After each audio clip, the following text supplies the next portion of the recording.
Welcome to Juliana's Kitchen. We're going to do a quick short here on how to make delicious caramelized nuts. You can do walnuts, or tonight I'm going to do pecans. And there's a couple little tips and tricks that will make this easier for you. So follow along, hit that like button, and check out my channel. Subscribe if you want the recipe for the salads that go with these fabulous nuts, or they're really great for snacks too. So first thing you want to do is have just a small no-stick frying pan. Some kind of no-stick saucepan, and have it on about a medium heat. And into your frying pan, we want to put a 1/4 cup of brown sugar.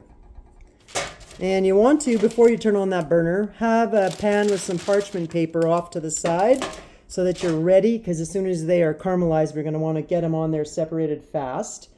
Okay, we want to also add to this about a teaspoon of butter. I recommend butter because I think it's better than margarine, but you do what you have to. And then we also want to have a tablespoon of just water to help get that going. And I'm adding lemon zest to this batch.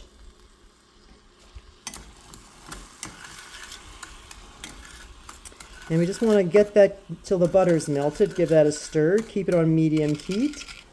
And you can add a little pinch of salt too. I think I'm going to do that.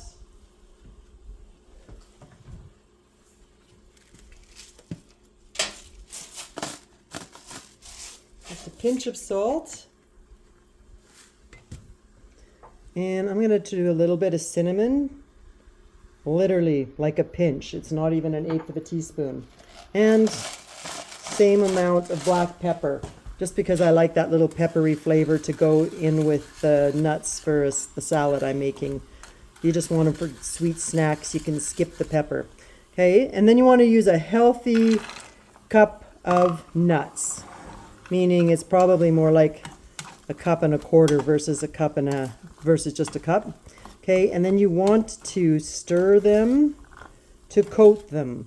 And I did get the nuts in there as soon as possible, because if there's some tips and tricks here, like if you add the nuts too late in the mixing, the coldness of the nuts can actually shock the caramelization back into making the nuts all crystally, and then they're more like sugar coated instead of that nice hard glossy caramel coat. So there's a couple other tricks. One of them is don't over stir. So those are pretty coated, and I'm just going to leave them for about a minute.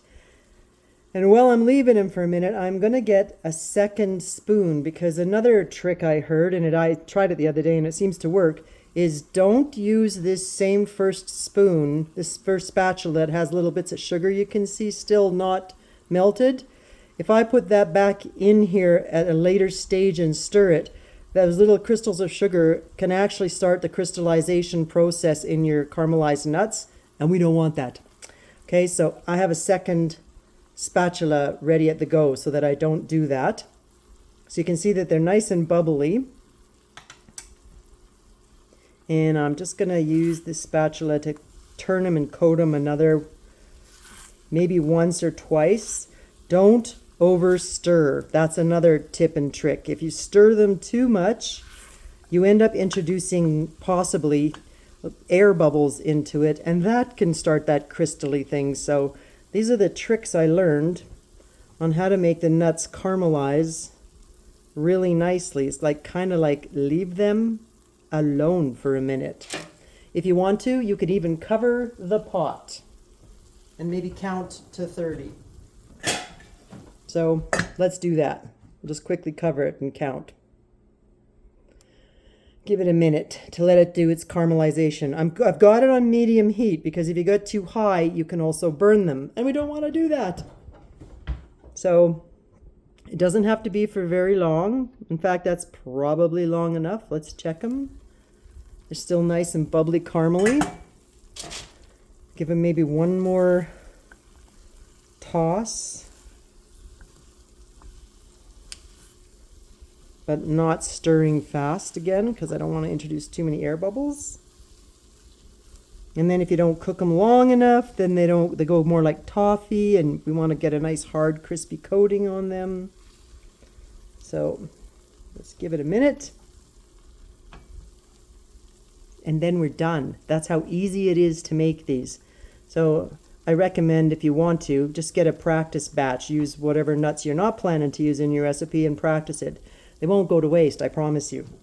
But I can see there's a little bit of smoke coming from the edge, so that tells me that, ooh, they're starting to burn, so I better get them off the burner. And quickly, you want to spread them and separate them as fast as you can. Actually, a fork is really great for this. The fork is easier to separate them faster than the spoon. Just want to pull them apart and let them cool. They will harden as they cool.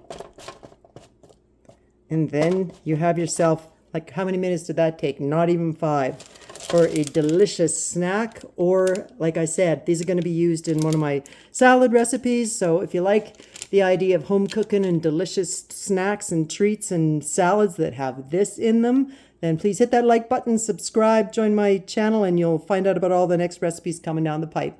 Thanks so much. Have a great day.